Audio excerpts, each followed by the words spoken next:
Hello everyone, my name is Elliot Peters. My name is Phineas Peters. And together we are the Peters Bros. If you are watching this video, you have probably seen Avengers Infinity War. And if you are watching this video, you better have seen Avengers Infinity War, because we are going to spoil everything. Spoil the heck out of it. This is a spoiler review, so there will be lots of spoilers, meaning that we will spoil everything. So if you would like to avoid spoilers, don't watch this spoiler review, please. Instead, you can check out the spoiler-free review that is in the description box down below. There's a link for you. It's for you. Please, yes. don't sacrifice anything. You have to go watch this movie with a clear mind, okay? Now that we've got the spoiler warning out of the way, let's just dive right in and start spoiling things. What? There will be spoilers. Just thought you might want to know that. So, overall, this movie was fantastic. Thanks for watching this video. Goodbye. That's it. Goodbye. With the largest cast of characters to date and the most impressive villain, I think that this movie definitely holds its own against the entire MCU up until this point. Of course, it doesn't really make any sense at all if you haven't seen all the Marvel movies already, but, you know, it's like, at this point, if you're not watching the Marvel movies, what are you doing?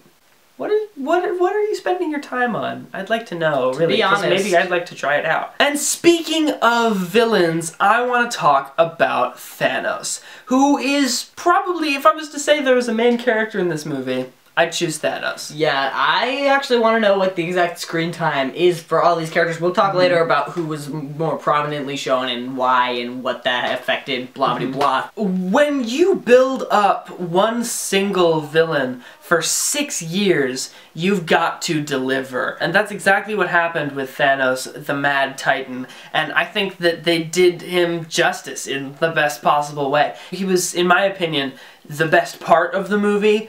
And this movie had a lot of really great parts to it, and that says a lot about how well the writing team delivered. And I think that even though there have been you know, Marvel has had this notorious villain problem, but there have been a few standouts, and in my opinion, none of them can hold a candle to Thanos. As long as we're in the spoiler review realm, it's great to have a very poetic thing where Loki was, in my opinion, the best villain up until this point, and at the very beginning of the movie, Thanos kills him. So, Loki's been dead before. We'll talk about deaths later as well, but this is definitely the end of Loki as a character in the MCU until they find a way to revive him as Kid Loki like they did in the comic books. But there's obviously something really terrifying about watching this new villain strangle to death the previous, like, big scary bad title guy holder for best MCU villain. Everyone was really excited to see Cate Blanchett play Hela in Thor Ragnarok. I was really excited, and honestly, I felt a little let down with the way that her character worked out. I thought she was really cool. Cate Blanchett was fantastic, and Hela she was a compelling character, but her motivation for why she wanted to do all of this just wasn't there. She wanted to do it just because she wanted power and because she wanted to get back at her dad, and that just didn't make enough sense to me. But Thanos has this really great, this crazy, like, psychopathic mentality that actually scarily makes enough sense that you can understand why he's doing it. Even though the means that he uses to achieve his goal are completely sadistic and horrifying, and the goal itself, when you look at it, is horrible. It's but, like, it's still, like, to the point where you can see where he's coming from in this twisted way, and I thought that was really, really well done. It's really hard to create an antagonist like that, where you can both identify with them and really, really hope that somebody root against them. Somebody defeats them. We just came off of Black Panther, which was amazing, made by God, and also delivered an incredible antagonist. Yeah, so they have discovered a secret formula. While we're on the topic of Thanos, let's move on over to his children, the Black Order, which I thought were definitely the most compelling group of antagonists that we've had so far. The villains in the MCU have brought with them, like, you know, some henchmen or like some nameless, faceless armies. Yeah, it's usually just been, hey, I'm a bad guy, I have an alien army, we have a Hulk. But so we finally get to see some B-list bad guys that we can beat the heck out of over the course of this movie. There wasn't much there character-wise for really any of them, but they looked cool enough, and the things that they were doing were cool enough for me to overlook the fact that they were wet cardboard. Of course, the two children of Thanos that actually really matter as three-dimensional characters are Nebula and Gamora, who each had amazing moments in this film. But we understood enough their backstories and where they were coming from that they didn't need to be elaborated on. And some people are frustrated that they didn't get more information regarding the Black Order, but I think that enough of it was covered in Gamora's backstory that we could really just, you know, infer, and it wasn't important. There's just enough terrible sadistic aliens in the universe that they will all follow Thanos because he's the biggest and the baddest. I think if I was to pick one of the Black Order that really stood out, it was Ebony Maw, simply because he had the most screen time and the most dialogue. Well, with his abduction of Doctor Strange and that whole sequence. Speaking of Doctor Strange, let's talk about which Avengers really stood out in this movie. Of course, with such a huge cast of characters, there are some that are going to get more screen time than others. So as I just said, like how in this review, there are some things that we're going to talk about more than other things. So if we miss anything, please comment down below. As I mentioned in the spoiler-free review, I was really worried about having a cluttered 3 hours of film having tons and tons of characters. I was really concerned about, like, you know, having a dumb story structure that doesn't make any sense. And it was a really weird story structure. It worked fine for the type of movie that it was, but it was kind of out of the ordinary. It felt more like we were just climbing a ladder of revelations and of, epic moments, rather than just going on this path and reaching the end. But Doctor Strange was definitely a character that I thought stood out. Iron Man, Thor had some really great moments, as well as Rocket Raccoon, just because of their team up. Peter Parker was great in this movie. I mean, he did, you know, kind of come out of nowhere at the very beginning there, but it worked well in the universe. I really appreciated Gamora's storyline. I thought that she was used brilliantly, and Zoe Saldana really was. She was great. She was really important throughout the whole film. I was very surprised though about how little Steve Rogers had to do with this film, and how he didn't really feel like Steve Rogers. It's interesting seeing how Anthony and Joe Russo, who also directed Captain America Civil War, handled Steve in this movie versus how they handled him in Civil War. I think they nailed the character in Civil War. I'm not sure why he took a back seat in the storyline. They I didn't think really have very much they for may him. make up for that in Avengers 4. And honestly, any criticisms that we have of this movie, I can't really for sure say whether or not they're substantial enough to warrant a mention, simply because so much is going to change in Avengers 4. Obviously, there are storyline issues or story structure issues that we can pick apart, but as far as like choices that they made, not sure how much of this is going to stick. I also really loved Bruce Banner, Scarlet Witch, and Vision. I loved seeing Black Panther again, but you know, he didn't really get very much to do in this movie. He kind of served as a gateway to Wakanda in a way, which I felt sad about. So I'm hoping to see him again in Avengers 4, even though he turned to dust. But more on that later. Spoiler. To go a little more in-depth, talking about our favorite characters in this film, we're going to talk about their character arcs a bit. And really, when you look at this movie as a whole, Thanos is the only one who really does any developing as a character. But there are certain moments that either complete or seem to start a character arc. Thor is namely one character that has had this amazing character arc in Thor Ragnarok, which was amazing. Taika Waititi did an amazing job with Thor and making it cool to like Thor, which I love because Thor is one of my favorite characters. So now I loved that they were able to keep that character arc intact from Thor Ragnarok, maintain the new Thor cool factor, and pile onto that with this new, you know, he has new motivations, a new determination to defeat Thanos after Thanos killed all of his people, including Heimdall and his brother Loki. So it's really, really cool to see Thor, you know, ending one character arc and beginning this new one, which I thought was awesome. Even though it seemed like he kind of went... I mean, there was some good directions that they could have taken him, but he changed a lot in the past couple of films.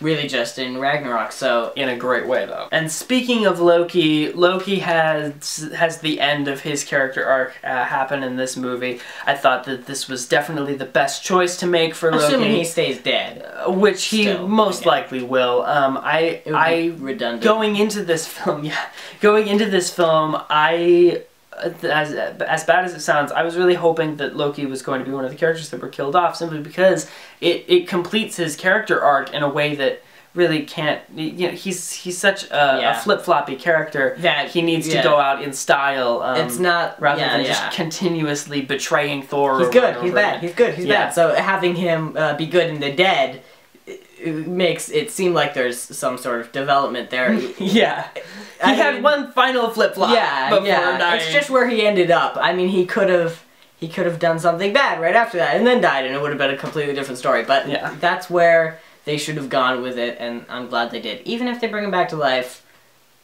it's nice to see that Loki had a complete character arc at one point. It's nice to see that his final acts were good. Tony seems to have both like the kind of culmination of one character arc and the start of a new one. He has had this fear, of the end game coming to Earth. That's why he created Ultron, and all his fears have finally come to fruition when Thanos shows up, and this has really haunted Tony, and he steps up and tries to face his fears. And now there's this added layer of his sudden attachment to Peter Parker. And this newfound want to be a father, I thought that kind of came out of nowhere for me, but I thought it worked. As we said, Thanos is pretty much the only character that did have a complete story arc, especially because he won in the end. But that isn't to say that there aren't character arcs that either ended or began in this movie. A lot of them just abruptly ended because a lot of them just disappeared. Speaking of the disappearing, and the weird flaking off of all of these live-action characters, let's talk about the special effects. We're gonna talk about deaths in a second, in a minute. Yeah, we're gonna talk about the deaths. Don't worry, we'll get to those. So these visual effects, for the most part, were 90% really, really good. Thanos, in particular, they had a lot of fully digital characters in this movie. Pretty much every single shot had some visual effect thing, whether it be a green screen or like an Iron Man suit that they had, or a Hulk or a Spider-Man suit, So they obviously spend the most time and money on Thanos. Out of all of these crazy things that they had to do, they had to get this right. And I think there was 3 shots that looked weird.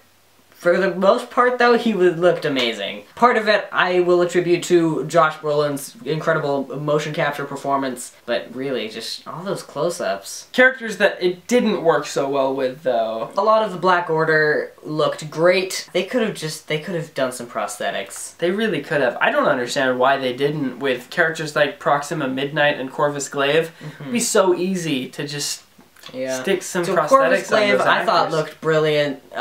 He was old and wrinkly like a weird sock, which was obviously easier than Proxima Midnight, who was supposed to just look like a lady, but with horns coming off her eyes. They could have just stuck horns on her eyes. But so there were characters that when watching them, we couldn't stop thinking about the fact that they were digital, but there were also characters that I didn't even think twice about, such as Rocket Raccoon and Groot. I didn't even think twice about the fact that those characters were completely CGI. And the Hulk as well, especially at the beginning with his fight with Thanos. The Hulk didn't show up very much in this movie at all. He was there at the very beginning. He had a couple little moments where he showed his face for a split second, but Bruce Banner never fully turned into the Hulk again after that first fight with Thanos. And this is obviously part of the story arc between Hulk and Banner that they're continuing from Thor Ragnarok. I think this is really cool. It's a great choice, and I loved Mark Ruffalo in this movie. He was just so great. But I'm excited to see where they take this. I want to know why Hulk wouldn't come out to do some smashing, because obviously they needed him, but you know, there's gonna be some sort of storyline. Hulk might be trying to protect Banner or keep Banner from... Or he's just been traumatized by Thanos because he's never been stopped from smashing before. But comment down below with who did the visual effects for this, if you know, because I was not paying attention to those credits. I was just in shock.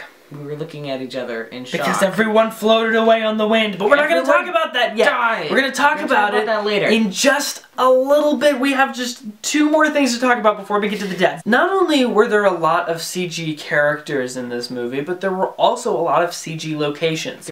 We went everywhere from the Asgardian Ark to nowhere, to Wakanda, to Scotland. It was crazy. It was all over the place. And I think that it did a great job of, you know, broadening the scope of the MCU. We really got to travel everywhere in one film rather than, like, various films taking place in different places like they have to this point. Civil War has gone to a lot of places. They were all on Earth, though. Yeah, and, I will say the Russo brothers really like those big title they cards. toned it down. They were all Casey Neistat up in your face. But now they've confined them down to the lower portion of the screen. Yeah. It was funny though. So, I saw them. I was like, that's Russo brothers titles right there. Yeah. Speaking of my little mention of Scotland there though, I loved Vision and Scarlet Witch in this movie. The Vision has slowly been growing on me since his debut in Age of Ultron, and I gotta say, seeing him it was really great. And really him great. floating around and lifting Thor's hammer. Oh my gosh! Seeing him get tortured so much in this film was heartbreaking to me, and I'm not gonna lie. I cried watching Wanda tear that stone out of his head, and yeah, what part did you cry? Hurt me. I may have cried like 3 or 4 times in this movie. I'm a crybaby, okay? When the opening title appeared. When the opening the Avengers title appeared. No. But back to Wanda and Vision. Both of these characters are so important to the storyline, and they've only been around since Age of Ultron. So I'm not sure that we can count on them staying dead. Vision, I don't know. Vision was pretty dead. He's pretty dead. Wanda's just like, I don't know, transported to the soul dimension or whatever. We're gonna talk real quick about who was missing from this movie. Namely, totally Ant-Man and Hawkeye, who everyone thought was going to be in the film, but were not at all. We were told that Jeremy Renner was going to show up with a cool mohawk. He wasn't there! Mohawk-eye. Come on! Everyone was like, why isn't Hawkeye in the promotional materials? Turns out, he's just not in the movie. Yeah, liars. Liars. I'm not sure why they would do that. Maybe he has an important part to play in the 4th film. No, he definitely has a huge part to play in the 4th film, and we're gonna get to see that. Which is exciting. So does Ant-Man, and probably Wasp as well. But we have to wait for Ant-Man and the Wasp to have their solo movie first before we get to see them back in action with the Avengers. Yeah, so there was a brief mention of both of them. They're probably under house arrest. While Clint and Scott did get a mention, there were some characters that didn't get mentioned at all. Valkyrie and Korg. They were missing from the Asgardian Ark at the beginning of the movie. I don't know if we're just supposed to assume that they're dead, in which case I'm very disappointed, because Valkyrie was an amazing character in Thor Ragnarok, as was Korg. Korg was so lovable. They can't just kill them off like that. Yeah. I'm astounded that they were overlooked like that, and that they didn't even get a mention, you know? I thought that they might as well just explain why they weren't there. Am I right? A character who no one thought was going to be in the movie, but who did end up being in the movie, Red Skull. Where did that come from? Not sure if it was Hugo Weaving or not, but Red Skull did show up in the movie as the protector of the Soul Stone. And while many are very disappointed in where the Soul Stone ended up, I'm going to be of a very unpopular opinion here. I thought that it was really well executed. I thought it was great. I'm also someone who enjoyed The Last Jedi and liked all of the stuff that they completely disregarded fan theories for. But that's not to say that I didn't have problems with The Last Jedi, because that movie has a lot of problems. It was messed up in a lot of ways. But for the most part, I actually really like it when a big studio won't just give in to what the fans want. Yeah. They gave us something completely original, and it developed the characters in a way that I don't think any of the fan theories could have. So far, Marvel has been very good about paying attention to their fans, and just it feels like every once in a while you'll get an inside joke with the audience, which is weird. We didn't get the facial hair bros moment though. Come on, facial hair bros. Rocket asking Bucky for his arm. Like, that was a fan service moment. I already said that I'm a big Thor fan, but I honestly Thor's whole storyline in this movie was my favorite part. I thought that Thor, Rocket Raccoon, and Groot were an amazing team up, and I loved that even though Groot seemed disconnected for a lot of the movie, he had that great moment where... cutting off his freaking arm! Oh my gosh! When it was revealed that Thor was gonna have a new weapon, I was like, this is never gonna measure up to Mjolnir. Stormbreaker's not gonna be as iconic. But then Groot chopped off his freaking arm, and now Stormbreaker's handle is actually Groot's arm, and it's awesome. I love it. I feel like there was a lot of unnecessary peril when they were making that weapon. Like, we knew that Thor wasn't gonna get killed by a freaking star. Yeah. Not when Thanos was pretty out about epic, killing his friends. Yeah. There were a lot more dramatic ways to die, and we saw them all. That's right, ladies and gentlemen. We have finally arrived at the subject that everyone wants to talk about.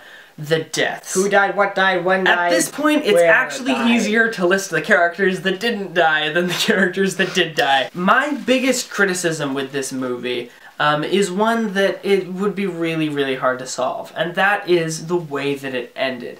Honestly, in my opinion, had I been in charge of making this movie, the film would have ended when Thanos snapped his fingers. That would have been it. Black screen, roll credits, no end credit scene. That's right, Marvel fans, you're just sitting in that seat for 10 extra minutes for nothing. But that's not what happened, because of course they need to be able to promote the next film. And if they end it on a finger snap, nobody will know what's gonna come next, and the trailers will be huge spoilers. So now we know who's still around, who has faded to dust, and they will be able to promo the next movie. Fine. It's not the most creative idea, but it's still understandable. Yeah. Having them turn to dust, to ash, it's just brave. It's just brave to have these characters be built up for 10 years and then turn to dust. Crumble away. And it's supposed to be brave and shocking and scary and amazing and heart-wrenching when Peter Parker, 15-year-old kid. But that's the thing. As soon as they killed Spider-Man and Black Panther, I knew that this was not gonna stick. Because Black Panther is the most profitable character that they have on their roster. The guy made billions and billions of dollars for them. Third most highest grossing movie of all time. In America, at least. And everyone went on a whole journey to try to get the rights to Spider-Man. They finally did. They're not making tons of money. Kill Spider-Man. That's just not gonna happen. But so obviously something is going to happen that will bring these characters back. Whether they have been transported to another plane, another dimension, or we're just gonna have to use the time stone to go back to a time when they were still alive and stop Thanos from killing them. I don't know. But whatever is gonna happen, it's going to prevent a lot of these characters from actually dying. I don't think that Bucky's gonna stay dead. I don't think that Sam Wilson's gonna stay dead. I think if I am going to say for sure who I think is going to stay dead, there's only one character that comes to mind, and that's Loki. And I know, he's already been resurrected once, so literally nothing is for sure. Everything's up in the air. And of course, the after-credit scene with Nick Fury paging Captain Marvel was to die for. I think Captain Marvel was a great choice, especially because there was a lot that we don't know yet for the Captain Marvel movie. It's obviously a really great marketing ploy on Marvel's part to build anticipation for this movie, and I don't fault them for it, because it was great. Characters that I'm hoping get more screen time in Avengers 4 are Natasha Romanoff, who was so, I think that's probably one of the biggest travesties of this movie, was Natasha just not getting enough of anything. We need Nat and Banner. They couldn't give us one line explaining why she has blonde hair now. I don't care too much about Nat and Banner's storyline. I just think Black Widow's freaking awesome. Of course, she's getting her own movie in the near future, but come on. Give us more than just that. Natasha's at the top of my list, as well as Black Panther. T'Challa's not gonna die, guys. He's gonna be back. I want more Captain America. I want more Bruce Banner. And I just want more Rocket and Groot and Thor, because I love them. And even more Spider-Man. I know he was in it quite a bit, and he has a... Spider-Man's not staying dead. Black Panther's not staying dead. That's for sure. Scarlet Witch should definitely come back. If the Disney-Fox merger happens, and Kevin Feige's gonna incorporate the X-Men into the MCU, he's gonna want to have Scarlet Witch there. If you have any predictions of your own, please comment them down below. We'd love to read them, and just your thoughts on the movie in general. Did you like it? Did you hate it? If you liked this review, please give this video a thumbs up. Share this with your friends and family, but only if they've seen Avengers Infinity War, because remember, Thanos demands your silence. Don't spoil the movie for anybody else, because you wouldn't want to have it spoiled for you. Don't lie to me. Nobody likes spoilers. People claim, sometimes they claim that they like spoilers, but nobody likes spoilers, okay? They're lying to you if they say that they like lies. They lie. Subscribe to this YouTube channel if you haven't done so yet, because we're huge Marvel fans, and if you've watched this video all the way to the end, you must be a huge Marvel fan too. And don't forget to tell your enemies that we are awesome.